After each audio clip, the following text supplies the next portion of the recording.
everybody. Well, it's going to be 100 degrees here in the shade today. We have no smoke. The last few days we had smoke and it kept the heat down, but today we are in for it. And I know the weather is strange all across Canada and the States and other countries too. I do keep track of these things, and helpfully some of it from Europe through cousins and subscribers. I hear about Australia, and everybody's got, their weather they're dealing with. But here in all of BC, we are in drought. We have had no rain. Even the coast where I grew up, they're suffering. The island, Vancouver Island, everywhere we are suffering. And I guess I was trying to decide what to do in this video because the orchids are surviving. I've left them out in the patio. Now it gets hotter in this patio, even though all the screen windows are open, the patio doors open, there's a shade cloth on the roof. It gets hotter than outside. It's going to be well over 100. Now, inside it also gets hot because we don't have air conditioning. But we have other things we have done to make each room more bearable. And downstairs where Mom is, she stays pretty cool because it's in the basement, so we don't have to worry. And if we really want to, we can keep her company all night long. So anyway, the orchids are surviving very well. They're getting lots of leaves. The leaves are nice and firm. They're getting lots of root growth. And I see nothing disastrous happening because, and even though I grow on the dry side, there's no moss in here and there's nothing in any of my pots to add more humidity than the bark and maybe a little lava rock. There's nothing in this. I grow on the dry side and you have less bug problem that way. But I have been watering twice a week, and what used to be a dribble on the second watering is getting a real pour from the watering can over each of these. And I did that yesterday, and then Wednesday they'll get their full water. I missed them, and this old humidifier is really helping. Because it might just be looking a little after this corner because it will spread out through the outdoors with open windows and everything. And so they're staying here, and I got a few inside staying there.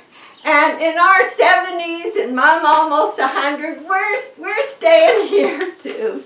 And I thought, well, what else am I going to share with you today? So I kind of want to share that some people have noticed I seem to have lost a lot of weight lately.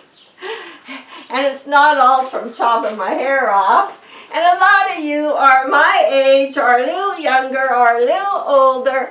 And I'm going to share a few things that may help you understand why and how I've lost weight, or the whole family and our health has sort of changed for the better lately. So we all grew up with different lifestyles. Maybe you grew up on a farm or you grew up in the city like I did. I grew up in Burnaby on the coast. It wasn't a big Burnaby now, it was near Vancouver, but it was a city. And we had a vegetable garden all my life. My dad had one in the backyard, and hard times they grew potatoes in the front yard. I remember before we had lawn, they grew potatoes in the front yard. And I think from the war years, Mom coming over as a war bride, and I think from the war years, they're more aware of what they eat and the cost of living. And I remember we had a freezer with all our meat, and they used to have to put the price they paid for it, put it in the freezer, and when Mom took it out for dinner, she had to pay that money to the freezer pot for the next freezer meat they got. And my grandparents always had a garden and raised chickens, but still we were all in the city at that time. But maybe you were lucky you grew up on a big farm. I always wanted to have a farm. So when I left home at 19, and I never had a dog, and I always wanted a dog, and I've had one ever since, cried many tears over the loss of a dog. They are wonderful.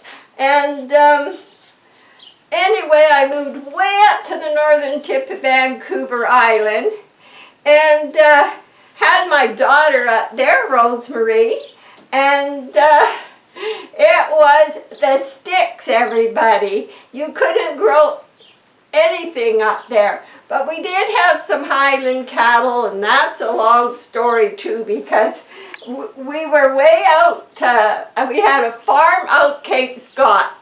And Cape Scott then was like the end of the world. And we decided we wanted healthy beef, and there was a doctor on the coast raising Highland cattle, and it was supposed to be less cholesterol. We bought 3, Moose, Jackie, and Missy.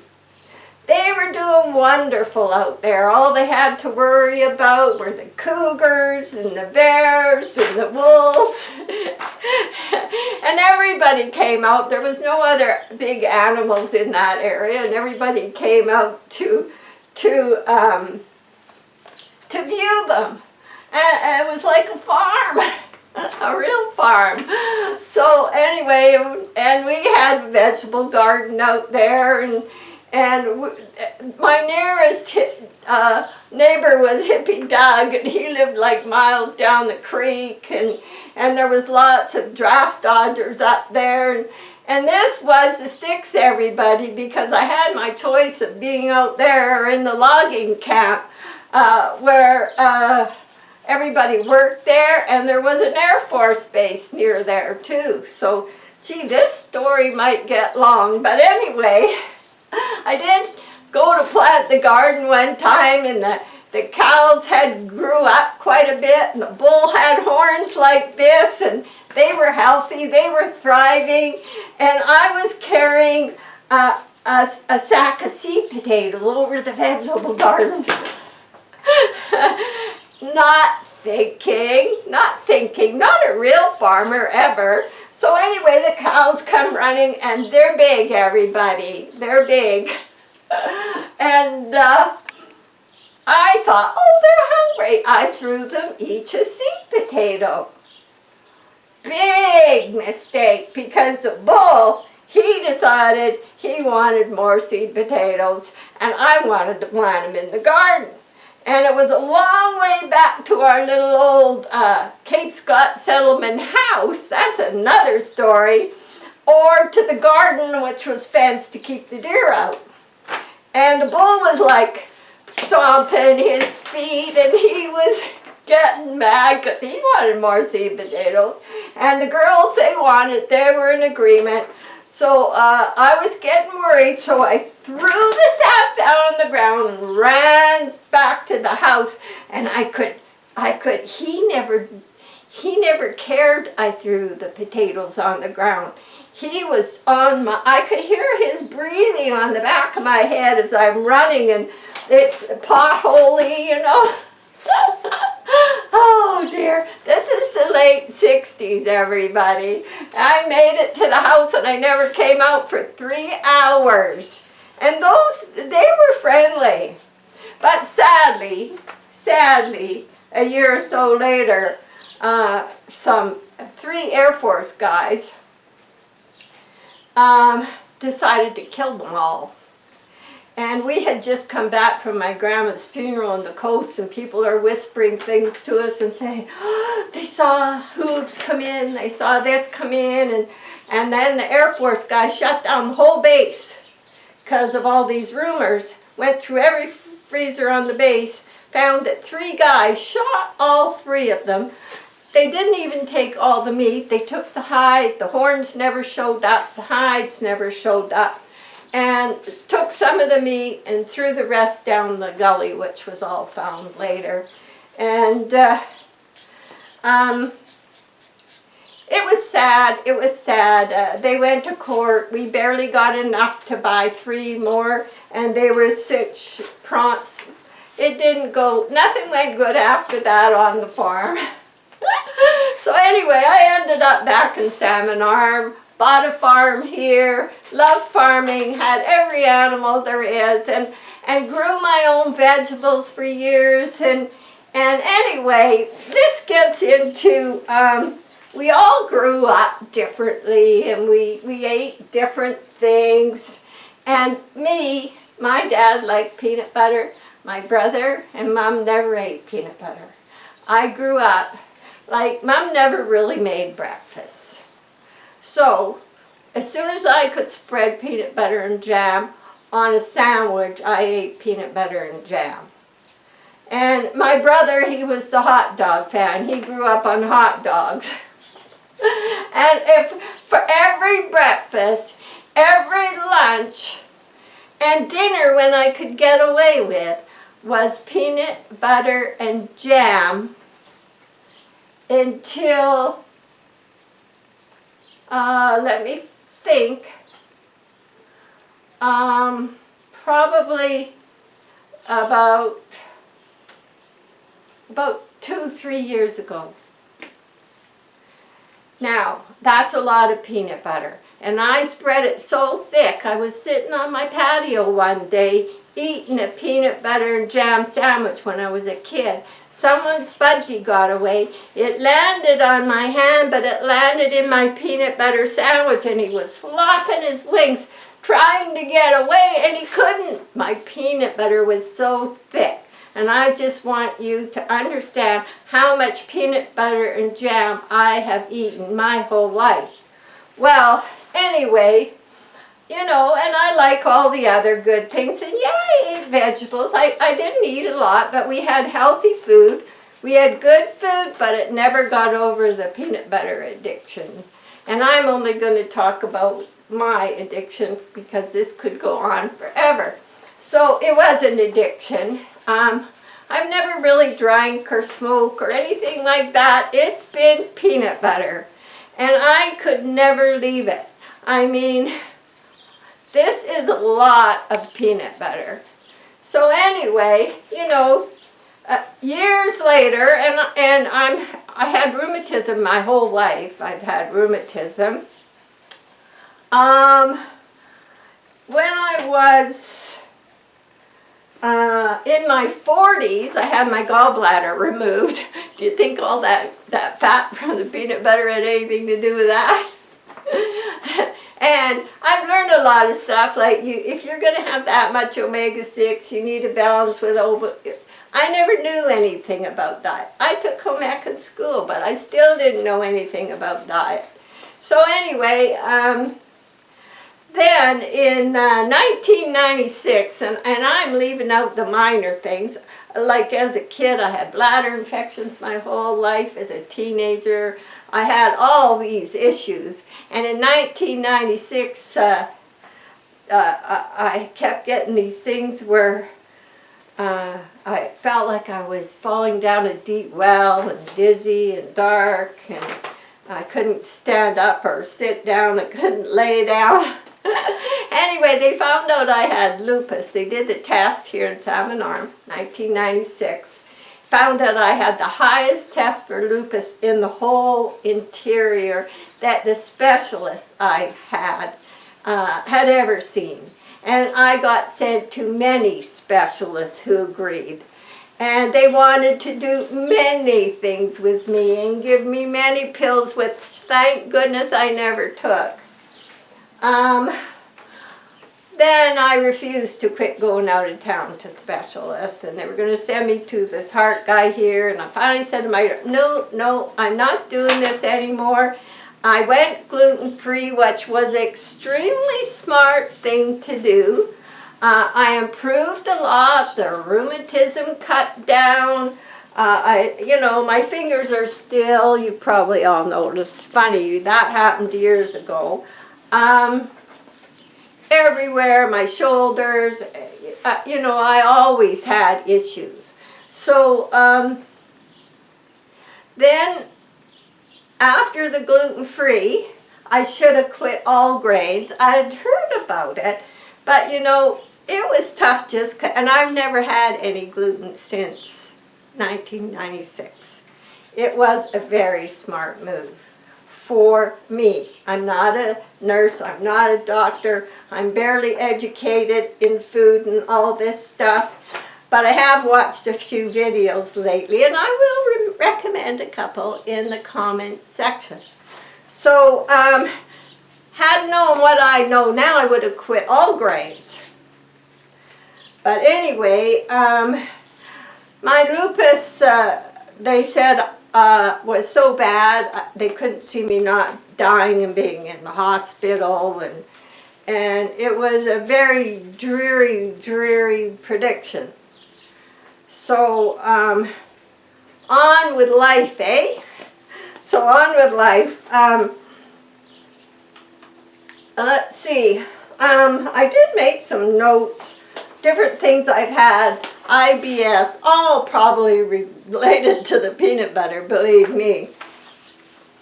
So, I think it was last year I slowly started weaning off of peanut butter, and last year I said, okay, no more peanut butter. This was before Christmas sometime. No more peanut butter. I cut out peanut butter, which is probably caused all my problems from my research, okay? I cut out all sugars except natural sugars that come in fruits, etc., maple syrup and honey. I cut out all processed foods and all grains. I should have cut out all the grains before, but I didn't, so I cut out all grains, all processed food. Anything I have now is pretty straightforward. We don't eat many breads. Jack joined me, but his story is very similar. He still likes his pies and stuff and eats more of that than I do. I will have the odd gluten-free muffin. I have a really good recipe that isn't made of anything too bad, and they're delicious. And then I dip them in dark chocolate. So anybody wants that, I'll gladly share it. But yeah, so then when I weighed almost 165 pounds, and then I'd gone down to about 155 before I started making these other drastic changes, and now I'm at 120, so a lot of weight came off. And as you know, I had a brain bleed in December. I had real high blood pressure on and off for years and never went on anything for it. And was eating wrong.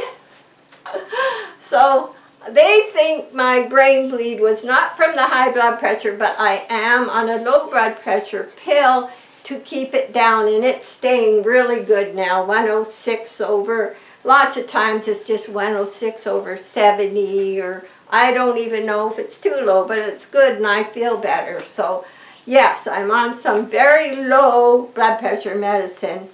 But it's getting better and better. Whether I'll get off of it, I don't know. But it's to stop further brain bleeds. So I had that all the years. They tried to put me on it before and I wouldn't go on it. I felt terrible. So I think things have improved. I got one that I actually felt better on, although you can get dizzy. So I had the brain bleed. Then in December I had a headache for 2 months. They did a CT scan right away. They said it didn't show up. Someone read it wrong. So I went for 2 months with them thinking it was migraines, telling me to take pills I hate taking for pain. I had pain for 2 months, so that wasn't too good for the appetite. And anyway, I got a young doctor, and she said, I'm sending you down for another C-scan. This is not right. I guess they look at your eyes. When you're a good doctor, they look at your eyes and they can tell things going wrong. Well, she found things not looking right. So back for another C-scan, they found the brain bleed. So after 2 months of suffering with this horrible headache, and it's a miracle I lived through it, now I can say it is finally healed. It absorbed its stuff, so I'm over that, but I don't want another one. So I'm sticking with the healthy diet. My arthritis, I have no pain from arthritis. I have no pain in my fingers. I have IBS, I've had for years. I still have that on and off, but I do cheat a little, and I have to learn not to, but I'm pretty good. And yes, I eat good. I eat really good. We are kind of keto carnivore, but not anything special. I eat raspberries off the fruit, anything fresh. If it's from my own garden, I eat it. We have meat every day. We have beef, chicken. We don't eat pork, fish, sardines. We have all that. And we have some vegetables, but they're not the biggest part of our plate. Salads, not the biggest part of our plate. I do not drink alcohol, and I only have 1 cup of coffee a day. And I have given up sweets, and I have given up a lot of stuff, but I feel better. And you know, even 70 isn't too late to make a change, because I'm 75 now. I did this when I was 73. I wish I had done it when I was 33 or 23. I wish I knew what I knew now. But I get very good nutrition. I will eat 2 or 3 eggs every morning almost. I will have a little lamb chop or lamb burger with my breakfast quite often. Once a month I might, even though almonds not great, I will put some almond butter on a rice cake. Now, yeah, and I do buy this one multi-grain gluten-free bread that I will toast and put them on. So I'm trying not to have too much of that, but once in a while, boy, even that tastes good. But yeah, I still keep it down, but never peanut butter, never, never, never. And we eat 3 meals a day. And like supper, we had last night for supper, I'll sometimes have a steak, or I'll have a lamb chop, or I'll have fish, or I'll have a can of salmon, the whole can. I'll have sardines, I'll have blueberries, I'll have Huscat berries, raspberries, any fruit that's in season I'm eating or freezing for the winter. I'm eating more than most people, I think. I'm just not eating the wrong things. I guess what I'm trying to say is, I know a lot of you are close to my age, and I know a lot of you suffer with things. We all do when you get a certain age. And really, if you are suffering, I'm not a doctor, visit your doctor, but I think you gotta cut sugar out. Sugar is very, very, very bad. No sugar, no artificial sweeteners. You give up these things, and really after a while you hardly notice they're that bad for you. You don't miss them. That's what I'm trying to say. You don't miss them. So give up some stuff and really take it seriously. Do you know I'm within 5 pounds of what I was when I got out of school, and I'm starting to feel that good. And I still had rheumatism when I was that age. I would stand at the bus stop, my shoulders would ache. I'm not saying I'm perfect. I'm far from it. And when you lose a lot of weight, you get a lot of wrinkles, and I don't care. It's just any extra weight is just more. I used to have knee pain. I don't have any knee pain. It doesn't have all this weight going down on my knees and ankles. So my ankles, I'd be limping. I couldn't walk. Anyway, I know this isn't an orchid show, but quickly before I go, Mom, as you know, she turns 100 on December 6th. And she's been with us 17 years. And when she first came here, she ate normally and she was pretty healthy other than rheumatism. So, and she's never had allergies like me and things like that. She's had a pretty strong immune system that way. And my brother has a lot of allergies and asthma and things like that. We just grew up in this little old war house for war people when they came back. It was just little. And anyway, it was moldy. So much to learn. Well, nothing's going to go moldy here. So anyway, she, over the years, she just wanted to, she said she can't digest. So quite often at night I make her soup. And one thing I did learn, because her hip is so deteriorated now, she sits a lot. She can hobble with her walker, but her whole hip is gone and they can't replace it. So her knees and hips bother her a lot. So then she got this bed sore and it was big. And it kept going away, recurring, going away. And I thought, this is crazy. Then I did have some nurses come out when I was getting real worried for the second time. And they said, you know, she's got to have protein. So I started giving her bone meal broth every night. And sometimes I put her vegetables in. I puree the vegetables in the soup. But she's always, every night, she wants her soup. And this is what I do. So it's healed completely because protein helps heal. And actually, and I have learned from my studies, and please hunt this up for yourself, protein, you need more protein as you age than you did before. So for healthy aging, she's getting her protein and it's been doing her good. I'm not saying nothing, check with your doctor. I'm going to put some videos down below this for you. Maggie's moved to the shade. And I think this is a very strange video. Let me know what you grew up eating. Or if you wanted to know any more, please email me. My email will be below in the comment section. And I'm just thought everybody kind of making comments about my changes. And I thought, you know, if I can help one other person, and I watched a video by Ken Berry, and he has a very good video out, which I'm going to share below. If you don't watch all of it, because it starts out a little heavy, watch the last half for sure. And it's very good. He's very good. There's lots of doctors that recommend this type of food. We're still eating normally, but the balance of what we're eating has changed.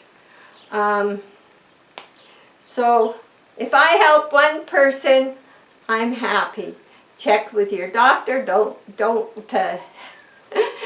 start anything drastic without me. But boy, if you're gonna start cutting down, cut out the sugar and the desserts. You really, really, really don't need them.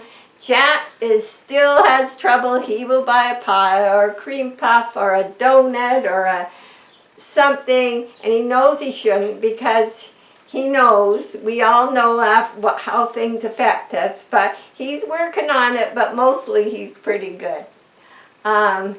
He's gotten a lot healthier, and he has his issues too, so you know, I love you all, and that's one reason I decided to tell this little story, because I feel connected to you all, because we all love our orchids and understand a lot of how we grew up and how things affected us to get us where we are today. So this is all done with love, and if you really like this video, give me a thumbs up to get this out to more people. And I got goosebumps all over. Love you all. Bye for now.